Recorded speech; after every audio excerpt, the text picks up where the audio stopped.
চাচি আপনি জায়গায় মহাজন সাহেব কই? তোমার মহাজন সাহেব তো বাড়িতে নাই, সে তো ঢাকা গেছে। কে কিসের জন্য? সে কি হাসাই টাকা গেছে নাকি আমার মিথ্যা কথা বলতেছেন সেটা সত্যি করে বলেন তো। আহারে, আমি তোমারে মিথ্যা কথা কেন কইতে যামু? তোমার মহাজন সাহেব ঢাকা গেছে, কিছু কাজ আছে, কাজ সারবার নিগা।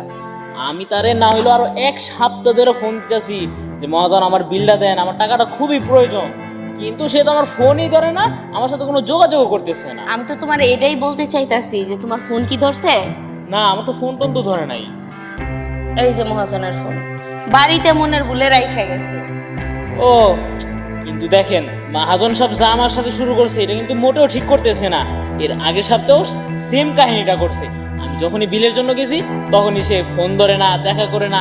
সে বরিশাল জায়গা, সে নোয়াখালী জায়গা, মানে সে আর তখন বাড়ি থাকে না। টাকার সময় হইলে তার আর বাড়ি থাকা হয় না। শোনো, তুমি মহাজনের কাছে কয় টাকা পাইবা? টাকা তো বাবু মেলা টাকা, বর্তমান যে রানিং বিল আছে 30,000, এইটা দিতে হবে।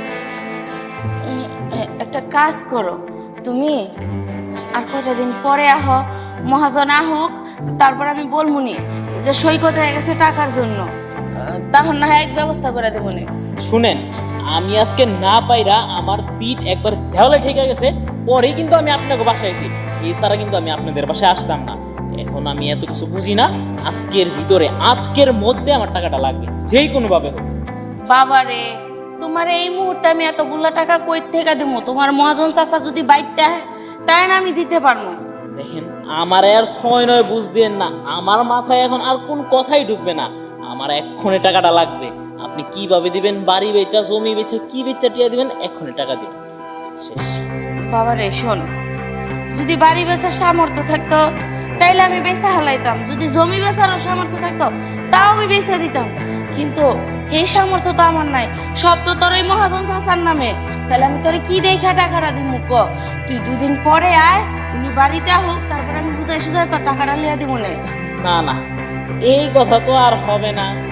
আমার আজকেই টাকা লাগবে, টাকা ছাড়া আমি আর এখান থেকে যাইতাছি না। কি কস, তোর আজকে এই টাকাটা লাগবো? হ, এই মুহূর্তেই দেওয়ান লাগবো? শুনেন, সর্বোচ্চ আমি আপনাকে আজকে সন্ধ্যা পর্যন্ত সময়টা দিতে পারি। সন্ধ্যার ভিতরে যদি আপনি আমার টাকাটা না দেন, তারপরে যে আমি কি থেকে কি যে করবো আমি কিন্তু নিজেও বুঝবো না তখন। তুই সন্ধ্যা পর্যন্ত টাইম দিলি? হ্যাঁ, আচ্ছা শুনেন, আপনারা যে সন্ধ্যা পর্যন্ত সময় দিছি, এইটা ভাই বাবার বইয়া থাকেন না। এই যে আমি এখন চইলা যাবো, টাকা যতক্ষণ পর্যন্ত না দিবেন এইখানে বসে থাকুন। টাকা দিবেন, তারপর আমি এখান থেকে যাবো। আচ্ছা, তোর যখন টাকা লাগবই, তুই যখন টাকা নিবি, ওই ঠিক আছে, না হয় আমি টাকা দিমু, তবে টাকাটা না আমি একটু অন্যভাবে দিতে চাই। তুই কি নিবি? অন্যভাবে বলতে? ও, বুঝতে পারছি, কি ব্যাংকের মধ্যে টাকা পাঠাই? সমস্যা নাই। আরে না রে বোকা, ব্যাংকের মাধ্যমে না, ব্যাংক ছাড়াও অন্যভাবে দেওয়া যায়। তুই কি নিতে চাস নাকি? তুই একটু রাজিও বা একটু ভাবনা চিন্তা করে দেখ। কি বলেন? তাইলে এছাড়াও- একবারে সুদে আসলে একবারে উসলে যাইব। মানে এছাড়াও আরো টাকা দেওয়ার আরো পদ্ধতি আছে? হ্যাঁ, যাক, কখনো যেহেতু এই পদ্ধতি দেখি নাই, অবশ্যই পদ্ধতিটা আমার শেখা তো দরকার। তো আপনি যেইভাবে বলবেন, যেইভাবে আপনি টাকাটা সুদ দিতে পারবেন সেইভাবেই দেন, আমার কোনো অসুবিধা নাই। ঠিক আছে, চল, এইখানে তো টাকাটা দেওয়া যাইব না, তোর আমাকে ঘরে যাইতে হবো টাকাটা আনতে। হ্যাঁ চলেন, যেহেতু অনেক টাকার ব্যাপার সেবার, বাড়ির ভিতর থেকে টাকাটা নিয়ে আসি। হ্যাঁ চল, আচ্ছা চলেন তাহলে। যা। কি আর করার, বেচারা আমার জামাই টাকা পয়সা দেয় না, সুদ তখন আমারই করতে হবো, তাই না? যাক দেহি আসলের তলা দিয়া কি শোধ করা যায় নাকি। আল্লাহ, শোন, বলেন। তোর একটা কথা কই, বলতে চাইছিলাম কি, আরে আমার মেয়ে একটু নজর দেস না, দেখ। চাচি, আপনি তো দেখি একবারে গুড়ন মুড়ন খুইলা হইছেন। শোন, আমি তো তোর জন্যই গোডাউন খুললা বুঝছি। আচ্ছা যাই হোক, ওই কথা বাদ। আচ্ছা, আমি যে যে তোর শরীরে ধরলাম, তোর কি কিছু হয় নাই?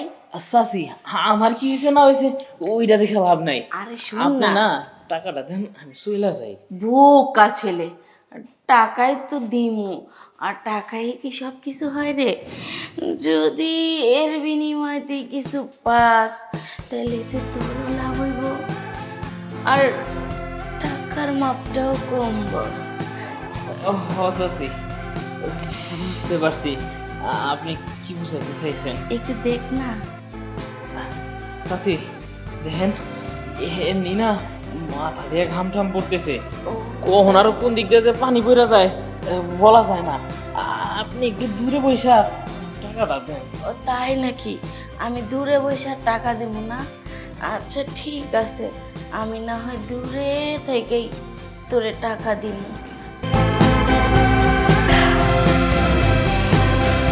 চাচি, হ্যাঁ 30,000 টাকা সুদ করতে আমার এত একটা খাটাখাটি করা লাগছে। সারা জীবন দেখছি মানুষ টাকা হাওলাত দিয়া লাভ সহ টিয়া নেয়, আর আমি দিলাম কষ্ট করে কামাইয়ের টাকাগুলি, আবার সেই টাকা সুদ করার লিগা আরো ডাবল কষ্ট করা লাগছে।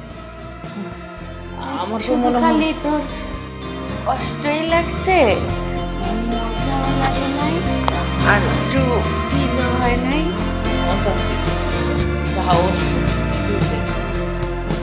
কষ্ট হয় নাই, তো আরো ভালোই লাগছে। ও, দেখেছি একবার 30,000 সুদ দিলেন, আরেকবার কি পাওয়া যাইব না?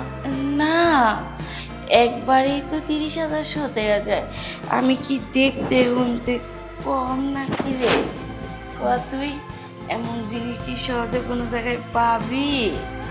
না চাচি, ঠিক আছে, আজকে না হয় একবারই সুদ দিলেন, পরের বার চল আইলে কিন্তু চাচি। চল আমরা তো বাইরে থেকে কথা বলবো, মাইন্ড করতে পারি। আয়। ঘরে থাকা যাবে না।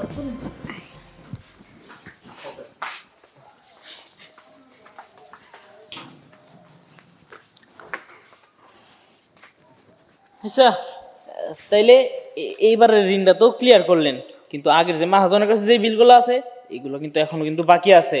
আমি কিন্তু কিছুদিনের মধ্যেই আবার ওই বিলের জন্য আসবো, আপনি মহাজনের কিন্তু একটু মনে করাই দিয়েন। শোন, যেহেতু তোর বিল আমি ক্লিয়ার করছি 30,000, তাহলে তোর একটা কথা কই, এটাও না আস্তে আস্তে ক্লিয়ার করে দিব। তবে হুটহাট আয়া পড়িস না, একটু সময় নিয়ে আহিস, কারণ বুঝছি তো বাড়িতে আরো মানুষজন আছে। ঠিক আছে, সমস্যা নাই, আমি এটা সময় টময় নিয়ে আসবো মনে, কারণ আমারও মনে করেন এইসব হুটহাট আইসা না তেমন একটা তৃপ্তি হয় না। এই রিল্যাক্সের সময়টা হয়ে নিয়ে ধীরে সুস্থেই কাজ করে যাবো মনে। ঠিক আছে, তাহলে যা। আজকে আসি, আবার কিন্তু আসবো সামনে সপ্তাহে, একটু স্মরণ করেন। আচ্ছা ঠিক আছে, আসি তাহলে। যা। চিন্তা করা যায় টাকাও পরিশোধ করন লাগে নিজের দিয়া যাইগা। আমার কি না হয় একটু কষ্ট হয়েছে, তারপরেও তো আরামও লাগছে, সমস্যা নেই। স্যারাটা ছোটখাটো হইলে কি দেখতে মাশাল্লাহ, একবারে খেলায়ও পাক্কা।